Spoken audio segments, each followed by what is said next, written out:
Read the following statements and choose the set of statements.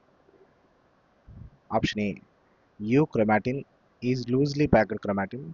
Option B, heterochromatin is transcriptionally active. Histone octamer, option C, histone octamer is wrapped by negatively charged DNA in a nucleosome. Option D, histones are rich in lysine and arginine.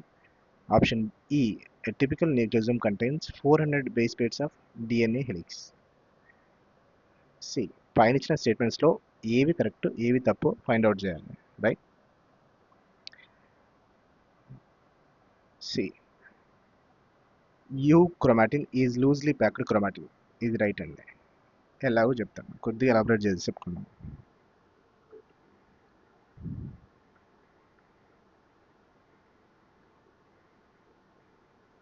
Chromatin 2 స్టేట్స్లో ఉంటుందండి. Euchromatin,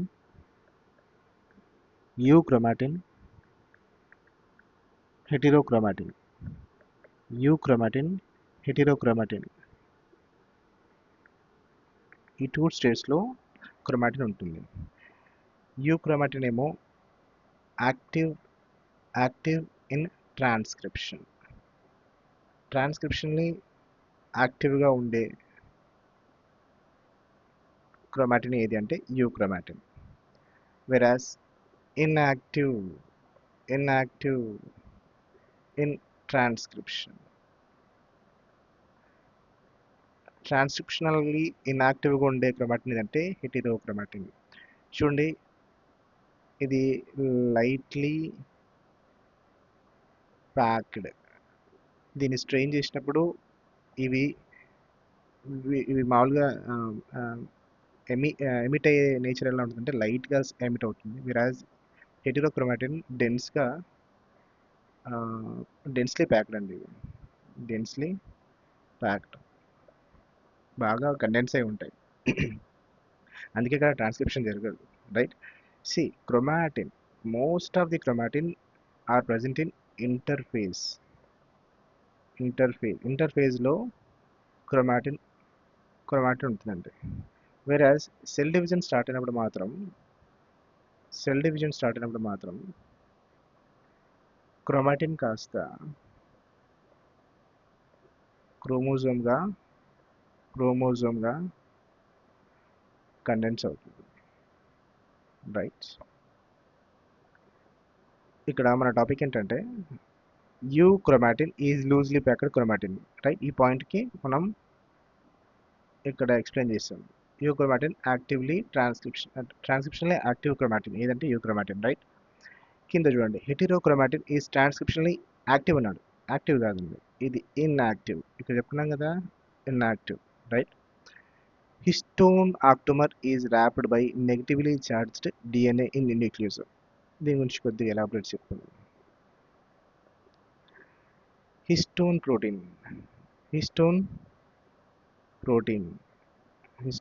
protein దీన్ని ఆక్టోమర్ అని కూడా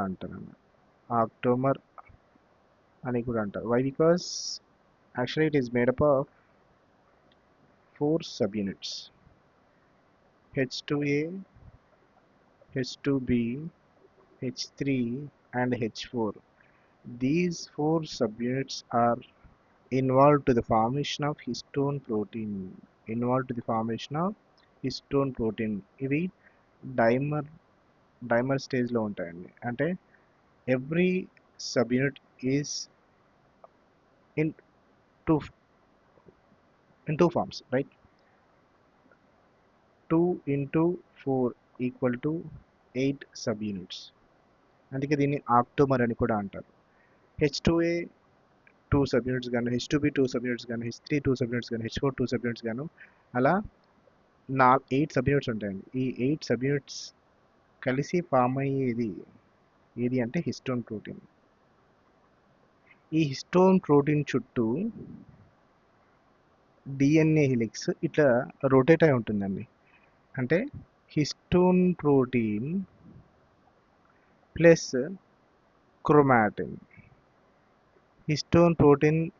chromatin is equal to nucleosome. జోమ్ అని కూడా చెప్పవచ్చు, right. Histone protein histone protein histone protein with chromatin is equal to nucleosome అని కూడా చెప్పవచ్చు, right. Then see histone octamer is wrapped in negatively charged DNA nucleosome. ఇది కరెక్ట్ అండి. కొద్దిగా ఎలాబరేట్ చెప్తాను. నెగిటివ్లీ ఛార్జ్ అంటున్నాం కదా, సో ఈ నెగిటివ్ ఛార్జ్ ఎందుకు వచ్చిందో చెప్తాను.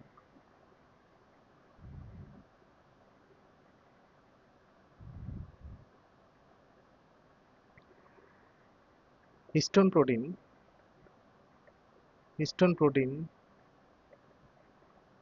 actually proteins are made up of amino acids, right?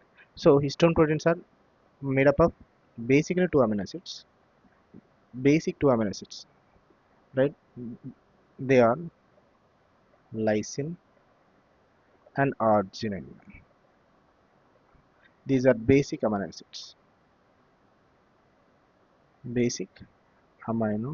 acids, right? ఈ హిస్టోన్ ప్రోటీన్ మేజర్గా లైసిన్ అండ్ ఆర్జిన్ అనే అమైనో యాసిడ్స్తోనే ఏర్పడుతుందండి. ఇవి బేసిక్ ఇన్ నేచర్, వీటికి పాజిటివ్ నేచర్ ఉంటుంది. At the same time nucleic యాసిడ్స్కి నెగిటివ్ నేచర్ ఉంటుందండి. Why? Because nucleic acids contains phosphate group PO4-. ఈ నెగిటివ్ ఛార్జ్ ఉండడం వల్ల న్యూక్లిక్ యాసిడ్స్కి నెగిటివ్ ఛార్జ్ వస్తుంది. సో ఈ నెగిటివ్ ఛార్జ్, ఈ పాజిటివ్ ఛార్జ్ రెండు బైండ్ అవుతాయండి. హిస్టోన్ ప్రోటీన్కి పాజిటివ్ ఛార్జ్ ఉంటుంది, న్యూక్లిక్ యాసిడ్స్కి నెగిటివ్ ఛార్జ్ ఉండడం వల్ల ఇవి బైండ్ అయ్యి ఈ న్యూక్లియోజోమ్ స్ట్రక్చర్ ఏర్పడుతుంది, రైట్. సో ఇక్కడ పాయింట్ ఏంటంటే histone octamer is wrapped by negatively charge DNA in nucleosome. Negatively చార్జ్డే కదండి డిఎన్ఏ, రైట్. సో ఈ option right. Then histone are rich in lysine and arginine. ఇప్పుడు డిస్కస్ చేసుకున్నాం కదా, histone is rich in lysine and arginine. These two amino acids play a vital role for the formation of histone protein, right? Then a typical nucleosome contains 400 base pairs of DNA, right? తప్పండి. Nucleosome majorly ఈ rotation ఉంది కదా, ఈ rotation కావడానికి అవసరమయ్యే base pairs ఎన్ని అంటే 146 base pairs అండి. 146 బేస్ పేర్స్ 1.5 రొటేషన్ అనుకుంటా. సో ఒక్క రొటేషన్కి అంటే ఒకసారి ఈ న్యూక్లియోజోమ్ ఫామ్ కావాలంటే ఎన్ని బేస్ పేర్స్ అవసరమవుతాయి అంటే 146 బేస్ పేర్స్ అవసరమవుతాయి. కానీ వాడు ఇచ్చిన క్వశ్చన్ ఏంటంటే, క్వశ్చన్లో ఏమున్నాయండి 400 బేస్ పేర్స్ కావాలి. సో ఈ ఆప్షన్ తప్పు. సో రైట్ అయ్యే ఆన్సర్స్ ఏవి? 1 A, 2 C, 3 D. ACD ఇది రైట్.